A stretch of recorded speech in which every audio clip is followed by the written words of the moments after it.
Gente, vamos lá?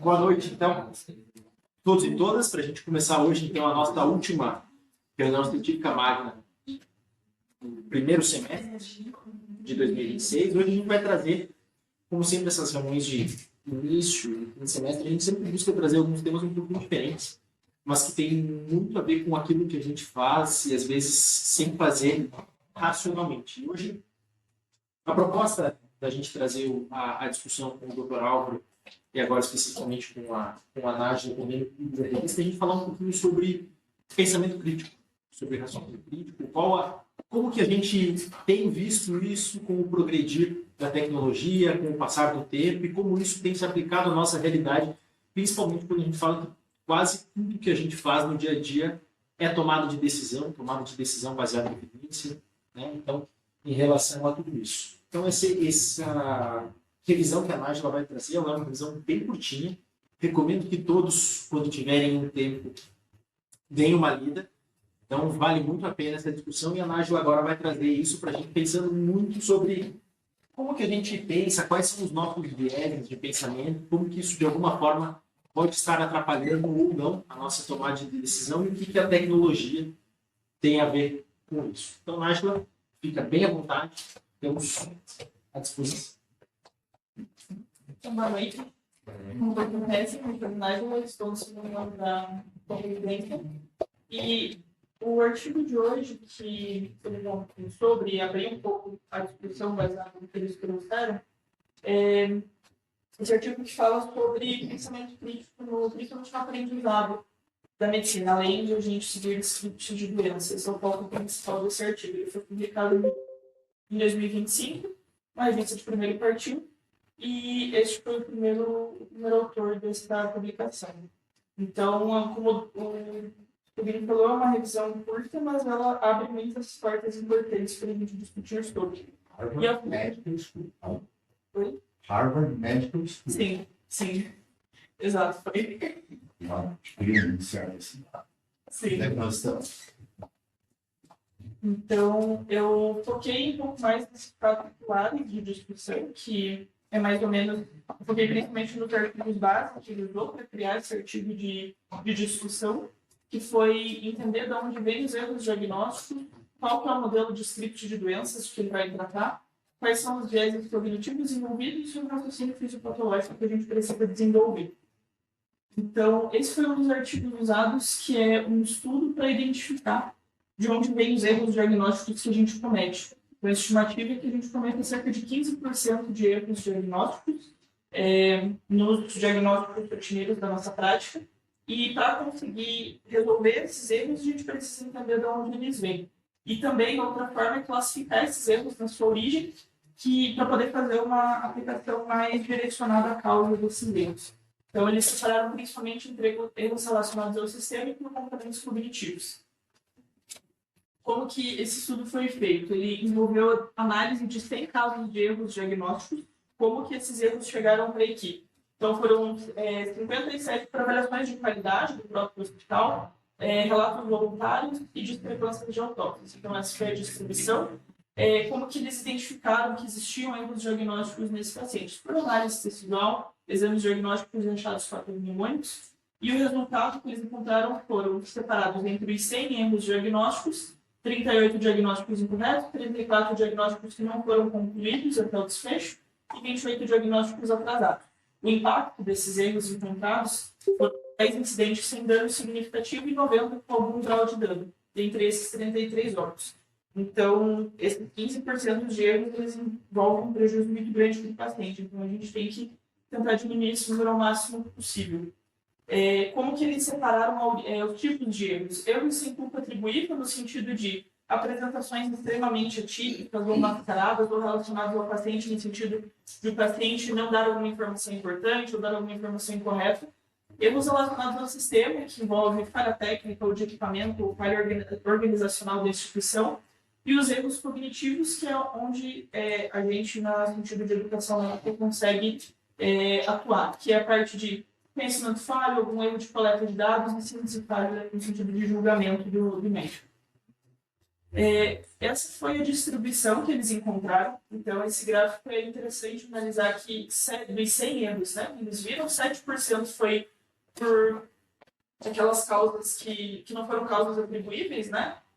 19% foram exclusivamente erros do sistema, 28% exclusivamente erros cognitivos e 46% uma mistura de erros do sistema e erros cognitivos. Então, se a gente trazer para a gente os erros cognitivos, que é o que a gente quer tentar atuar nessa discussão, a gente está falando de 74% dos erros dessa análise desse estudo. Então, o que é importante, o que eles encontraram também, né, falando um pouquinho mais dos resultados deles. Sobre a origem, uma coisa que eu achei bem interessante de ver é que quando eles avaliaram a qualidade, os erros que chegaram para eles por avaliação de qualidade e por relato de voluntários, eles tiveram mais ou menos a mesma prevalência de erros de sistemas e erros cognitivos. Agora, quando eles separaram os erros que chegaram para a autópsia, 90% são erros cognitivos e 10% são erros do sistema. Então, nos passos cansados, tanto a qualidade quanto os palavras, eles também têm dificuldade de perceber os erros cognitivos. Então, essas duas fontes de erros também viram menos esses erros. Isso também foi uma coisa que eles perceberam. E sobre os erros, os tipos de diagnósticos errados, né? Os diagnósticos atrasados foram principalmente por erros do sistema. Então, 89% dos diagnósticos mais tardios foi por algum erro institucional ou de equipamento. E os diagnósticos errados, a grande maioria foi por erros cognitivos. Então, isso é mais uma evidência por que é tão importante a gente atuar sobre esses erros. E o que eles viram também sobre cada erro que eles encontraram, eles destrincharam para ver quais fatores estavam envolvidos nesses erros. E eles viram que tinham pelo menos 6 fatores, em média de 6 fatores, contribuindo para cada erro diagnóstico, de cada caso que eles avaliaram.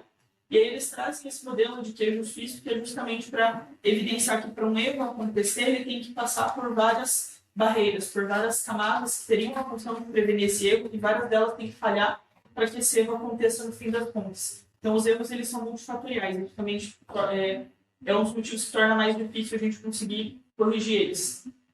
E aqui eles trouxeram, eu trouxe a tabela principalmente para mostrar o que eles estão falando quando eles falam em erros cognitivos, né? Eles separam erros por falha de conhecimento, por dados incompletos. Então, esses não são a maioria dos erros cognitivos, né? Que eles dizem tanto aferição inadequada dos dados, aqui a parte de dados, de falha na coleta de dados, tanto por exame físico incorreto, história faltando dados ou não aferida adequadamente. Então, eles descrevem várias características desses erros que a gente tem, ou uma avaliação incompleta do paciente.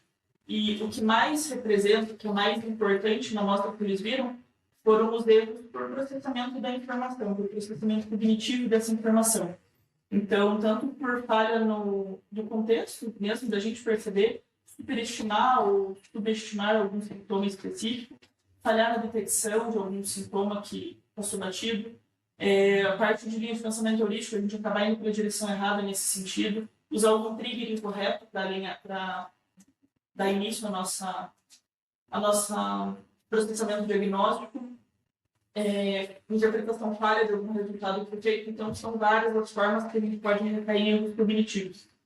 Então, é importante aqui também erros de falha de síntese do conhecimento também, isso também foi muito importante. O principal deles foi esse fechamento prematuro de hipótese diagnóstica, porque quando a gente considera que chegou a hipótese que a gente considera como correta, a gente para de procurar novas causas. Então, esse foi um dos fatores principais também.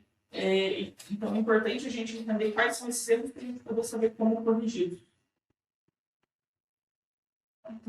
Então, o que eles viram, resumindo dessa tabela e dessas informações que eu passei, foi por a coleta de dados falha foi menos comum, conhecimento falho por si, isoladamente, foi mais raro também, e que os problemas de abordagem e julgamento foram os mais comuns. E o principal erro foi o encerramento prematuro da hipótese. Se dar por satisfeito e parar de buscar novas informações. E eles viram também que tanto médicos iniciantes quanto experientes eles têm a mesma probabilidade de cair nesse viés. E os erros de raciocínio clínico, que também foram uma fatia bem importante dessa etiologia de erro cognitivo, é o processamento cognitivo inadequado mesmo, o julgamento e avaliação inadequada, e a deficiência de metacognição, que é a gente pensar sobre o nosso próprio processo de pensamento. Então, o ato de pensar sobre como a gente pensa sobre as coisas, isso é metacognição. e a gente não fazer essa avaliação interna de como a gente está fazendo esse processamento das informações se ocorre de uma forma bem importante para erros cognitivos. Outro artigo que ele usou, esse artigo aqui é para explicar o que são os scripts de doença, que ele vai falar. É um estudo que fala sobre estratégias de educação para pensamento diagnóstico, para raciocínio clínico. E o que esse artigo traz? Ele traz como que a gente chega, né, nessa metodologia de scripts de doença. Então, os fatores principais do pensamento clínico envolvem tanto o conhecimento do médico, o contexto que está esse paciente, a própria experiência pessoal. Então, envolve a história do paciente, a aquisição de dados, entender qual que é o problema, gerar hipóteses, tentar encaixar isso no script de doença e chegar a um diagnóstico. Esse seria o processamento base. E aí, o que seria, por exemplo, que eles usam o protótipo da gota, por exemplo. Um paciente com uma idade homem, 40 anos, com uso de álcool, uso de diuréticos, põe as principais alterações patológicas da parte de alteração de ácido úrico, de acúmulo de cristais nas juntas e inflamação, e a parte de consequências clínicas, a dor aguda, recorrente. Então, isso aqui é um script de doença da gota, que é as caixinhas que a gente encaixa cada paciente com o seu conjunto de sintomas.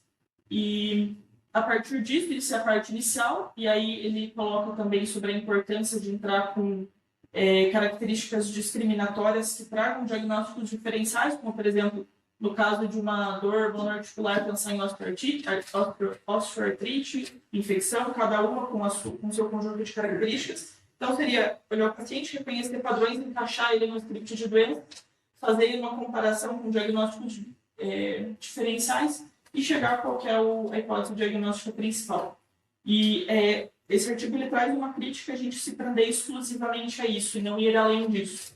Essa é a crítica principal. O terceiro artigo, que tem o mesmo autor, inclusive, ele traz principalmente a discussão sobre quais são os processos cognitivos e psicológicos que contribuem para o nosso raciocínio clínico. Então, para contrapor esse modelo exclusivo em script de doença. Os principais aqui, isso ele separa numa das teorias de processamento cognitivo que a gente tem, que é separar o nosso pensamento em sistema 1 e sistema 2. Significa o quê? O sistema 1 é quando a gente recebe a informação, a gente tem exposto algo, o nosso cérebro processa rapidamente de forma mais intuitiva e subconsciente e dá uma resposta rápida. Então, é questão de segundos, nosso cérebro reconhece padrões e dá uma resposta. O sistema 2 ele tem um processamento mais lento, cognitivo analítico. Então, ele não é tão rápido, ele não é subconsciente, a gente tem que parar e processar as informações, e ele envolve compreender os conceitos, os princípios fundamentais, e ele é o que traz uma expertise adaptativa mais flexível e inovadora, porque ele envolve esse processamento cognitivo mais avançado.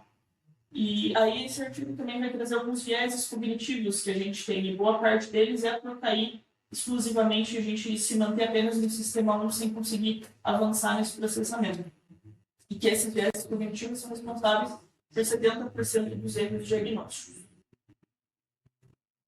Aqui eles trazem alguns vieses também, eu também não vou falar simplesmente sobre todos, mas para a gente conhecer do que eles estão falando, então, tanto vieses de a gente confiar demais numa hipótese inicial, vieses de ancoragem, de tentar trazer para uma causa mais, um diagnóstico inicial e tentar, o viés de ancoragem, de confirmação, perdão, que ele vai falar para frente, que é tentar confirmar um diagnóstico, vieses de avaliação, que é a gente acabar dependendo de avaliações de terceiros exclusivamente, enquadramento, onde a gente apresenta um quadro de um jeito enviesado que faz outro médico chegar a uma conclusão incorreta, ou fechamento prematuro, que é o que o outro artigo acabou trazendo, que é fechar uma hipótese antes de conseguir pensar em outras explicações. Então, são vários viés cognitivos que a gente pode cair. E, trazendo essas informações, ele traz para uma discussão juntando todos esses conceitos, que é a importância de priorizar a expertise adaptativa. Então, menos focado só em reconhecimento de padrões e mais aperfeiçoamento de pensamento crítico. Então, não ficar apenas nesse reconhecimento de padrões que a gente está acostumado, mas progredir na base do ensino sobre aperfeiçoar o pensamento crítico mesmo. E isso, principalmente, por fortalecer os princípios de biologia, de fisiopatologia, da base mesmo das doenças, sobre quando a gente trabalha, a parte de trazer não hipóteses absolutas e diagnósticos fechados, mas a gente pensa sempre em hipóteses intermediárias e verificáveis Então, não se preocupar em trazer um diagnóstico fechado, mas se preocupar em testar todas as hipóteses que você traz e questionar as próprias hipóteses e enxergar o quadro do paciente como um processo fisiopatológico, baseado nisso, e não baseado no script de doença. Pensar mais nessa fisiopatologia. Esse aqui é a imagem que ele traz para exemplificar como que essa mudança de abordagem pode mudar o desfecho de tratamento de erro diagnóstico. Então, aqui ele traz um paciente de 50 anos com histórico de C, com episódio de hipoxemia, tem crepitoses pulmonares e tem uma gasometria com uma P2 de 55 e uma P2 de 60. Pensando no script de doença, a gente poderia pensar paciente com uma dispneia noturna, hipoxemia, história de C e crepitoses em gás. A gente estaria pensando numa insuficiência cardíaca descompensada. Isso aí a gente pensar em vai ser perfil B e fazer diuréticos nesse paciente. Quando a gente analisa um pouco melhor esse caso, pensando na base fisiopatológica e nas hipóteses que vem, a gente vê que essa gasometria tem hipoxemia e tem hipercapnia. Então, o que pode causar hipoxemia no paciente? Várias causas, ventilação, distúrbio BQ, shunt, anormalidade de perfusão, própria queda de falta de suplementação de O2, e outra coisa daí que pode causar hipercapnia, pensando nas duas características que a gente tem. Hipoventilação, uma das coisas, ou um distúrbio exclusivamente alteração do sub-BQ. No caso, isso aqui já seria excluído porque o paciente tem IC, então não seria exclusivo, porque tem uma outra fisiopatologia, tem mais uma patologia associada. Pensando nas duas coisas, elas poderiam ser explicadas pela hipoventilação. Então, a gente talvez seja falando de um paciente com a apneia obstrutiva do solo, talvez ele não precise de diurético, talvez ele precise de um CPAP, se a gente for analisar o que é melhor explicado pela fisiopatologia desse paciente. Então, esse é o exemplo que ele quer dar para explicar por que é importante a gente pensar um pouco mais por essa base fisiopatológica. Então, a conclusão final dessa discussão é ter um equilíbrio, não é descartar o script de doença, mas ter um equilíbrio um pouco melhor com o raciocínio fisiopatológico. Ele traz a parte da inserção da IA no aprendizado e na aplicação médica. Ele destaca que é uma metodologia ótima para reconhecer padrões, a IA é ótima nisso e ela é treinada para isso.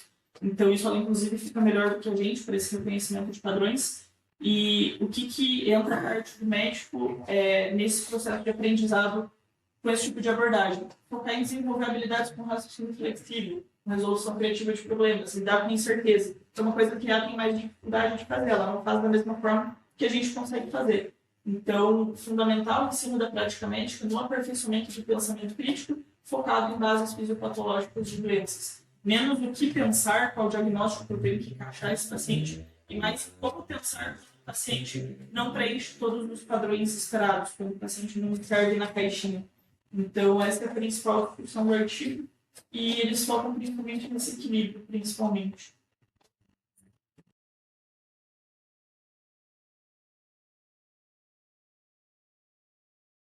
Atrás foi o primeiro artigo que ele trouxe, que quando a gente entende que faz parte da condição humana a gente ter erros e compreensão imperfeita das coisas, não tem problema nenhum a gente errar, só o problema é quando a gente falha em reconhecer e corrigir os nossos erros. Isso foi o primeiro artigo que eu trouxe, que vou propor uma cabeça.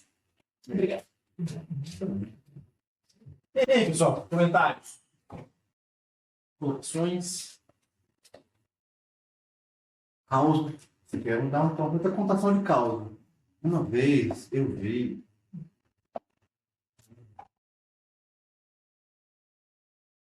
Ramon teve uma experiência hoje dessa? Mas. Deixa eu voltar ali naquela tabelinha dos... Teve uma outra que a gente teve também? Na UTI cirúrgica de uma. O cara ganhou um carimbo de IC e era uma doença neuromuscular, lembra? Ficou no leito 9 aqui, esse paciente, e aí ele entrou com uma IC, e aí ele tinha um padrão de hipoventilação, hipercapnia, você vai contar a história, não é dispneia, é fraqueza. Aí você começa a juntar as coisas, história familiar forte de doença genética, a mãe, se não me engano, tinha doença. E o cara acaba fechando com o diagnóstico de doença não muscular. E vai para IC. Legal. Aqui, ó, se a gente pegar essa tabelinha aqui, botar ela aí, já vai fazer um pin, né? Porque quando a gente fala de processo de pensamento, a gente sempre, muitas vezes, fica uma tendência da nossa realidade a ficar muito naquela parte inicial. Eu falo bastante desses dois sistemas aqui, né? Porque a gente precisa reconhecer padrões inicialmente quando a gente fala, principalmente na emergência, Marcelo, você precisa olhar aquele paciente que está agudamente descompensado, você não tem muito tempo para ficar fosforinando, trazendo isso para um raciocínio mais adaptativo, você não tem tantos dados para tomar essa decisão, você precisa de uma tomada de decisão rápida e estabilização do paciente. Bom, você precisa reconhecer padrão e agir imediatamente. Mas a partir disso tomado, a gente não pode aceitar que isso aqui sistematicamente se torne a verdade, que aquele paciente ganhe um rótulo e seja um fechamento prematuro, de que aquilo lá por si só te basta. É uma insuficiência respiratória. Vamos lá, a gente precisa trazer isso do ponto de vista mais racional. Isso aqui, passar daqui para cá, gasta muita energia. A gente precisa sistematicamente revisar essa linha de raciocínio, é a base do raciocínio analítico-dedutivo, né, onde a gente vai esmiuçar aquele diagnóstico, colocar todos os valores, fechar numa síntese e voltar para uma síndrome, para um diagnóstico, para uma árvore de probabilidades, e a partir disso a gente elenca, com base em critérios de epidemiologia, de incidência, de prevalência, qual vai ser a nossa investigação clínica adicional para confirmar ou descartar aquele diagnóstico, considerando sempre que a gente mesmo pode estar enviesado. Né? Então, esse artigo ele é muito feliz de poder sintetizar tudo isso. Basicamente, é tudo que a gente precisa prestar atenção quando a gente está definindo um diagnóstico de um paciente. Principalmente, uma coisa que é muito comum é quando a gente compra o diagnóstico de alguém. E é uma coisa que eu sempre bato muito com quem vai passar comigo, né? Revisem os diagnósticos, desconfiem até da gente, porque a gente também está enviesado. Né? Não é porque eu estava no plantão à noite que vocês não devem desconfiar do meu diagnóstico, ou do diagnóstico do Zé. A gente também tem as nossas próprias heurísticas que vão interferir muitas vezes no nosso processamento. E quanto mais pessoas reavaliam, a probabilidade de conseguir informações adicionais que podem ser não determinantes naquele caso é o que faz sentido. Então, a gente tem muito que priorizar isso. Né? Esse reconhecimento de padrões ele é necessário. Eu vejo isso como uma diminuição disso aqui, mas entendo que isso ele tem um momento para acontecer. É uma fase aguda, quando o paciente chegou, quando você precisa identificar isso, para depois você poder clinicamente falar, pera, isso aqui faz sentido, vocês precisam se incomodar com o que não faz sentido, com aquela informação a mais que está faltando, porque no final das contas é aquilo que vai determinar essas hipóteses intermediárias e vocês vão conseguir correlacionar com a clínica do paciente. Né? Se a gente fica só nessa caixinha aqui, lembre que o paciente de vocês não leu o livro de fisiologia, ele não leu o livro. Ninguém falou para ele que ele só pode ter insuficiência cardíaca e disfunção renal separada. Se vier os dois juntos, é problema. Ele não leu essa parte. Né? Então, a gente ficar muito focado nessa parte de reconhecer e querer encaixar esse paciente em um padrãozinho, muito provavelmente a gente vai ter um número grande de erros diagnósticos, erros de conduta. E isso a gente vê que colocando num pacote 15% de erros aqui para mais uma noção, isso é muita coisa. É muita coisa. Então, é algo para a gente ficar um pouco de olho. E, principalmente, o processo fisiopatológico é o que vai trazer sentido para aquilo. Muitas vezes, o processo fisiopatológico ele faz muito mais sentido quando a gente pensa em definição diagnóstica do que em definição terapêutica. Porque isso a gente vai ver. Quando a gente usa o processo fisiopatológico para definir ou instituir uma conduta, existe uma probabilidade razoável de a gente não conseguir usar esse nexo causal. Né? Foi a grande questão que a gente sempre teve com o assunto de metileno, com a vitamina C na sepse, com várias outras hipóteses de que quando a gente coloca um racional fisiológico como uma intervenção terapêutica, muitas vezes, quando a gente aplica isso em grandes populações, ele não se confirma como algo factível. Mas quando a gente fala do diagnóstico, é o que realmente vai trazer vocês a pensar como se tornarem melhores diagnosticadores. Né? Ser melhores diagnosticadores, cada vez mais assertivos e cada vez com uma probabilidade de erros menores. Mas isso exige, aqui como a gente falou de metacognição, a gente chama isso de meta-aprendizagem. É de vocês pensarem em como vocês aprendem e aprenderem revisando o que vocês fizeram. É chegar no outro dia e revisar o diagnóstico do dia anterior, ver se faz sentido aquilo ou não, se permitirem estar errados para errar rápido e corrigir rápido, caso isso aconteça. Né? E não ficarem muito direcionados. Acho que essa é a grande mensagem desse artigo. Certo, gente? O que mais? Faz sentido isso para vocês? Alguém já tinha lido algo sobre, pensado sobre?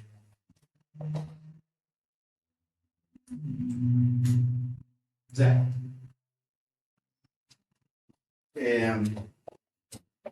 Às vezes a gente fica, quando a gente está conversando com vocês, acho que os mais velhos de vocês, até com a turma do ano passado, né, que formou, a gente fez algumas reuniões e volta e meia a turma falava para a gente que a gente não tinha aula de clínica médica, né?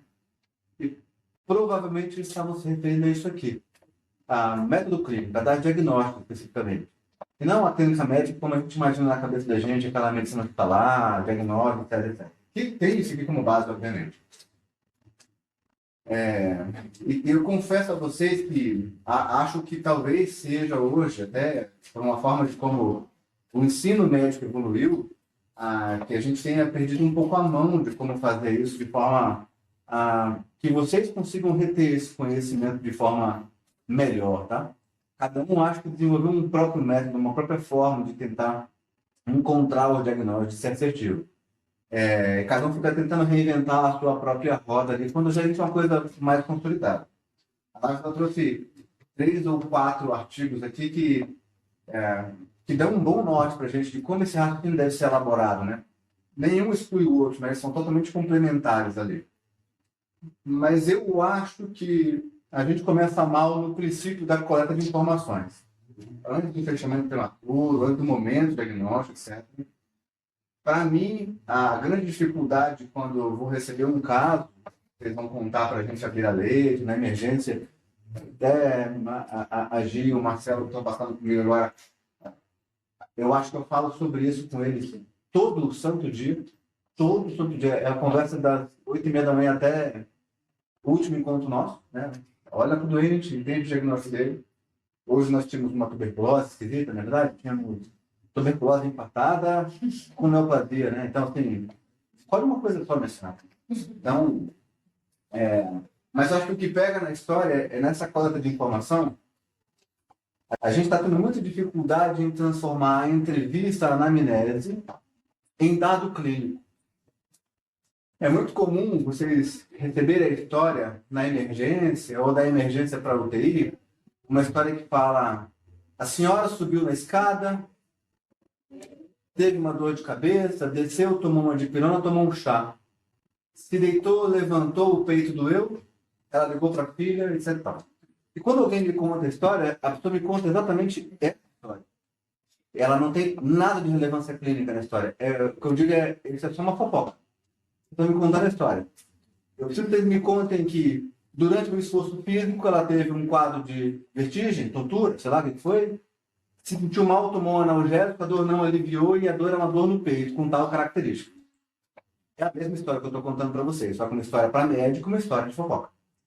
E quando a gente não consegue conectar a história que um paciente não leu o livro com o Medicase, vocês não são ativados cognitivamente, porque vocês foram ensinados na faculdade com o Medicase. Então, enquanto eu não ativo a cabeça de vocês com conforto torácico, padrão anginoso, padrão de cefaleia, síncope, vertigem, tontura, enfim, esses coisas do tipo, vocês não projetam essa fala, vocês não pensam essas palavras, vocês não estão ativados. Vocês estão tentando descobrir a fofoca. Por que ela subiu na escada? Entendeu? Olha que loucura. Mas não sabe hoje? Da coceira, né? Que coceira? Por que chegou na coceira? Né? Você estava na coceira? Não na coceira? Estou na coceira. Que loucura. Mas por que a gente fala na coceira? É uma infecção urinária, entendeu? Mas né, a gente se ateve à coceira. Então, assim, recomendo fortemente a vocês fazerem esse treino, tá? Escute uma história, encontre ali termos médicos. Se você tem dificuldade em montar toda a história em Medicase, que eu faço com os acadêmicos que passam lá, escolha 3 termos médicos, 3 terminologias ali, dor torácica, tosse produtiva, febre intermitente, e em cima desses 3 pontos iniciais, tente elaborar uma contação de história em Medicase, para que vocês se ativem e aí a conduta vem. Quem passou comigo vai lembrar que eu sempre pergunto: qual é o diagnóstico? Qual é o teu diagnóstico? Eu não quero saber se estou errado. Eu quero que vocês elaborem um diagnóstico. Porque a partir daí vai ativar em vocês uma cascata de revisão para trás. O meu diagnóstico não está legal ainda, eu tenho que voltar lá e perguntar mais.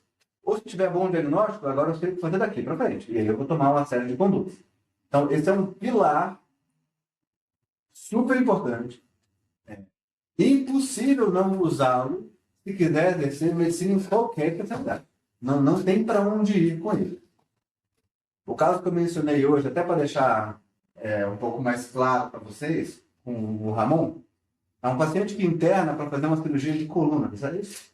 Ele faz uma cirurgia de coluna, cirurgia feita com hematoma epidural, ele é tratado hematoma epidural, e fica mais tempo do que planejado, e evolui com desconforto respiratório. Essa é a história. De prévio, ele tem uma asma.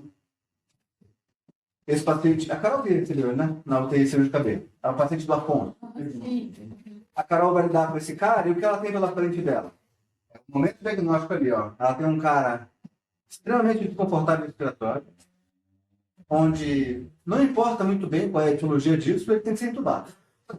Aí ele é entubado com o diagnóstico inicial de uma asma descompensada em virtude de uma cirurgia que complicou. É isso, então. 3 ou 4 dias, 3 dias talvez, 3 dias 2, talvez isso. Esse paciente recebe o melhor tratamento possível para a asma que a gente tem disponível. A turma até amplia o antibiótico, o esquema diagnóstico para infecção, que não tem evidência alguma de infecção para ele, nem de pele parcimônia, nem respiratória. Ele segue ainda precisando de neurobloqueio, etc, etc, etc. Nessa hora, você tem que parar com o diagnóstico de asma para esse paciente. A asma não se comporta assim. Pelo menos não nele, que nunca teve na vida episódio de asma grave. Se a gente caracteriza esse paciente, ele vai ser caracterizado com uma asma intermitente leve, que não vai para tudo. Não vai para tudo. Então, nessa hora, você fala assim, poxa, peraí, alguma coisa diferente nesse paciente. E outras coisas que podem acontecer num paciente idoso, acamado, de coluna, que com o desconforto respiratório, está um pouco manifestado com crise de asma. E aí, quando você tira a asma da história e pensa num cara só de pós-operatório, acamado, etc., está perdendo na minha cabeça. A turma fez a angiotomografia e mostra um TEP importante no paciente. É um TEP. Está manifestado ali com a asma, que ele também tem, entendeu? Então, veja, se você não dá um diagnóstico, também não conhece a história natural da doença, as conceitos, as classificações, você pode ficar abraçado com essa asma a vida inteira. Peraí, a asma não é assim que se comporta, pelo menos não em UTI. A asma de UTI vai mal esse paciente, se ela fosse uma paciente jovem, adolescente, entubada já na vida por asma, super alérgica a outras coisas, etc, etc, né? Com uma pneumopatia crônica já instalada, e parar. Essa aqui é uma asma grave de verdade. Mas não é o caso. Então, isso é super importante. Isso junta script de doença, né? A asma é assim que se comporta. História natural da doença, conceito fisiológico e fisiopatológico. Clínica, quando eu passo a reação que eu espero. E reavaliação. Você mata os seus viés aí de reavaliação. E essa é a coisa mais legal que a gente faz. Eu aposto com vocês que todo mundo escolheu fazer medicina por conta disso. Foi vendo seriado os caras fazendo isso. Foi por aí. Ou a biologia pegou vocês, a história natural pegou vocês, ou descobrir as coisas pegou vocês, ou tratar e avaliar pegou vocês. Em algum momento alguma coisa pegou vocês. E hoje a gente tem a oportunidade de fazer isso todo santo dia e a gente, sabe, vai seguindo o padrão. Vai fazendo uma coisa ali meio nota 6, sabe? Então, ó, capricha nisso aí. O mais importante é ver isso que o Zé trouxe. A gente entender que primeiro também, para a gente poder fazer esse diagnóstico, pensar nisso aqui, a gente precisa conhecer o que a gente está tratando, né? Então, o médico só consegue diagnosticar aquilo que ele conhece. Senão, a gente vai ficar vendo um monte de coisa, vai todo mundo chegando na emergência com troponina ferida e tudo vai virar infarto sem supra. É a anemia que vira infarto sem supra, né? Esse que vira infarto sem supra, insuficiência hepática que vira infarto sem supra. Então, a gente sempre vai começar a ter uma tendência muito grande a não ser o que tem, pede um monte de coisa, acha alguma coisa alterada e atribui aquilo como um diagnóstico. Então, quando a gente fala de deficiência de conhecimento, é justamente para a gente não ficar enviesado em relação a isso. Quando a gente fala de... E até um roteirinho para isso, né? Eles lá pelo quarto da faculdade chama Sistemologia do Corpo. É um livro que tem um roteiro, um capítulo chamado Anamnese. Opa, você não fala, né? Tem, é bom. Recomendo, inclusive. E ele diz assim, uma parte lá que você vai ter identificação, porque é muito bom você saber quem você está tratando. Qual o shape, né? O shape Qual score. o shape de quem está essas coisas. Exatamente. Caminhão de prefeitura, assim, rodeando de lata. umas coisas que a gente precisa ver antes, mas também entender que esse cara procurou o atendimento por um motivo. E muitas vezes a gente dá tantas outras coisas e trata tudo menos o motivo que levou ele a procurar lá. Ele ganha um rótulo, ganha um diagnóstico que a gente atribui, e muitas vezes só da gente voltar e entender por que esse cara procurou o atendimento vai conduzir a gente a entender qual é o mecanismo que levou ele a estar lá na emergência, no hospital e internou com a gente. Então, a anamnese vem para isso, o exame físico bem feito vem para isso, justamente porque a gente precisa levantar esse tipo de hipótese diagnósticas a partir daquilo que a gente está vendo. O paciente não sabe esse que é isso. A gente tem que traduzir isso de uma forma que faça sentido. Então, tanto fato é que quando vocês passam um caso para a gente que não faz sentido, muito provavelmente a gente já sabe que vocês não fazem nenhuma ideia do que vocês estão tratando. E aí a gente fica tratando sintoma, fica tratando síndromes genéricas sem efetivamente levar esse doente para frente. E o resto é a gente observar e ver. A gente precisa ter a capacidade de se autoanalisar. Ninguém vai dizer para a gente que o nosso diagnóstico está certo ou está errado. Mas não é normal uma asma ficar exacerbada 5 dias com uma ventilação boa e o cara precisa ter um bloqueio neuromuscular. Não é normal uma pneumonia não melhorar com o antibiótico certo em 3 a 4 dias. Não é. A história das doenças, se ela não está adequada, revisem, porque a probabilidade de um erro é grande. Então, é essa que tem que ficar a mensagem de vocês. A gente tem que ficar constantemente nesse raciocínio. Senão vira só uma replicação de prescrição, diagnóstico, e a gente não consegue andar com o paciente. E, ao mesmo tempo, tem um contraponto do padrão do protocolo, tá bom? E, o que não é um problema, tá? Então, quando vocês admitem um paciente, vocês apertem lá no favorito, os exames para tudo, etc. e tal, e eu vou brigar com vocês sempre por conta disso, é minha função, também não é de todo ruim, né? Eu só preciso que vocês tenham noção, no dia seguinte, no dia depois, de baseado na queixa principal, na história, que exame é valoroso desde aquele D0, D1 que eu pedi. É muito provável que vocês tenham no primeiro dia pedido por uma estratificação de soro com uma bilirrubina. Tudo bem, nenhum problema. Talvez você não tinha informação suficiente e pensou que ele pudesse estar infectado e estava quantificando de função orgânica. Dias depois, se você entende que esse paciente tem um infarto agudo do miocárdio, se você pede uma bilirrubina de novo, poxa, você está de sacanagem. Entendeu? Você não está sabendo o que está fazendo ainda. Então, o pensamento também vem para aí. E protocolo, padrão é legal para te proteger de fadiga, te proteger de sobrecarga de trabalho. Na dúvida, coloca no padrão. Na dúvida, coloca no protocolo. O que você tem que fazer hoje é entender que o protocolo não é burocracia. Ele salva vocês de momentos de sobrecarga de trabalho, de viés cognitivo, de momentos onde vocês estão cansados no meio do caminho. Então, nenhum problema. AVC primário, ressuscitação hemodinâmica de um doente, garante via aérea, enfim, faz o protocolar, pede não protocolar, e aí transiciona o cuidado, conta o que pensou ou o que não pensou, alguém de cabeça fria, repensa o novo diagnóstico depois. Você não tem problema nesse sentido, tá? Então, é só para a gente não criar uma coisa do tipo isso ou aquilo, né? Não é bem isso, é tudo junto. Tudo junto é ferramenta de diagnóstico e terapêutico.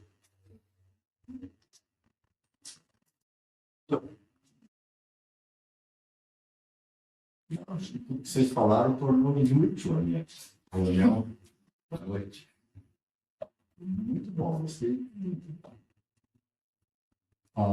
Quero dizer assim, primeiro que eu achei bem legal a apresentação, e você foi buscar vários artigos que estavam referidos naquele ponto de vista, né? Viewpoint. Isso não era uma coisa muito comum até alguns anos atrás. Sua geração é que fez essas coisas aparecerem. Tudo bem. Não foi nada. Eu faço aula de revisão sistemática, por exemplo, e dou a ideia de que só existem duas revisões: revisão narrativa e revisão sistemática.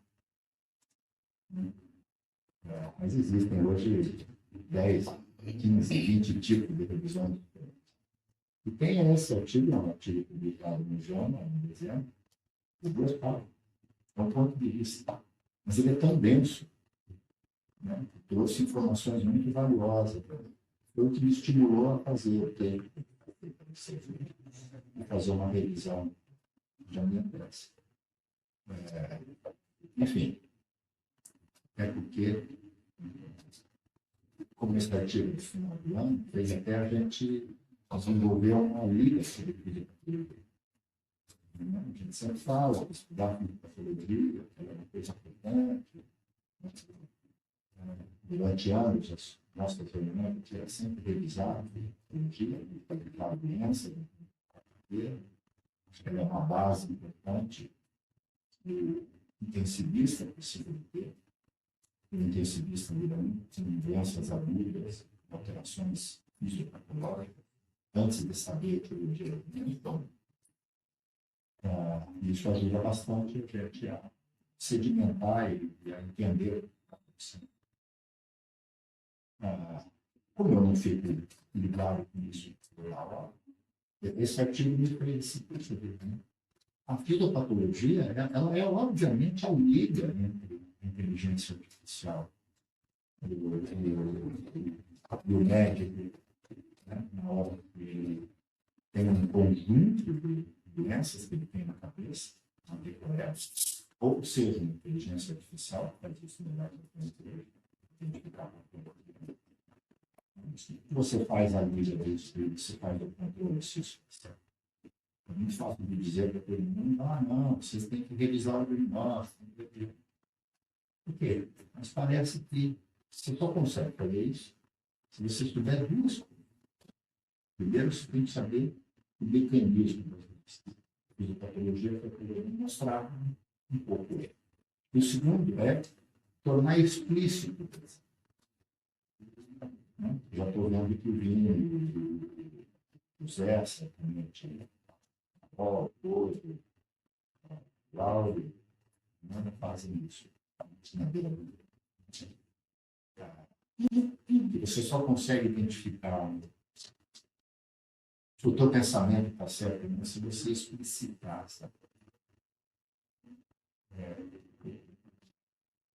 Me lembro ainda na hora da aula de revisão sistemática, de medicina baseada em evidências, como ela foi definida, a nova medicina baseada em evidências, na década de 90, Safed, Scott, como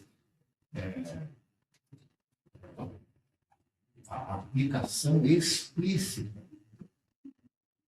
da ciência que está acumulada em ciência. Você não faz medicina baseada em evidência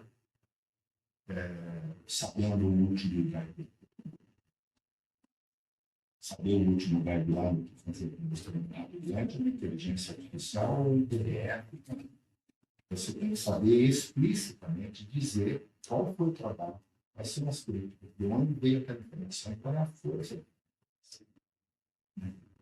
O que vocês fazem muitas vezes na maneira de lei é explicitar por que vocês estão tomando uma conduta e onde é que está publicado que aquele determinado teste diagnóstico é melhor que o outro e o tratamento deve ser feito. Ela não é uma coisa intuitiva, não era o que os meus mestres. Os mestres de hoje são mestres que sabem o porquê. Então, você explicitar aquilo que você está, de alguma forma, pensando na beira do leito, utilizando as últimas evidências, é praticar a medicina baseada. Mas uma coisa que tem sido pouco praticada é que você tem que tornar explícito como foi o teu raciocínio, como é que foi o teu processo cognitivo, né? Como é que você evitou os diversos erros, os diversos vieses. É como dirigir. Na hora que eu vou aprender a dirigir, eu levo uma semana só para poder andar na marcha, né? Sei de todos. E hoje, quando eu saio lá de carro, eu não quero nem ser como é que eu cheguei. Vai chegar um determinado momento que o teu pensamento ele se torna meio automático. Se você poder fazer um pensamento automático, eu saí de carro, eu tive que treinar. As pessoas não são treinadas de forma de pensar. Né? E se elas não treinam a forma de pensar, se elas não gastam energia de sair do mundo, tipo 2, não tomar o diagnóstico direto, repensar. Fisiopatologia de medicina faz parte. Vocês possam se tornar melhores médicos e mais rápido na mediação. Eu vou chamar um pouquinho a atenção hoje e tornar explícito. É uma coisa que vocês devem treinar. Eu acho que aquele textozinho ficou bem bonito. Treinando isso. Sei que não deu tempo de vocês lerem. Hoje, das 4 da manhã, 6 da manhã, a gente tomar banho, se tomar banho às 6 horas, chega às 7. Né? Não chega às 7? Não toma banho. Ah, não fala banho. Hoje, a gente não vai. Tem que Quem tomar não banho. tá tomando banho? Eu tomo banho, certo? Você tá no banho, gente. Tá Todos frio. Deus tomam banho. Eu lá mijar assim. Hoje, coloca no Mas quente. enfim, das 4 até as 6 dá para fazer eu. Gente, Valeu. comentários? Não? Então vamos dar um intervalinho, daqui a pouco a gente volta para a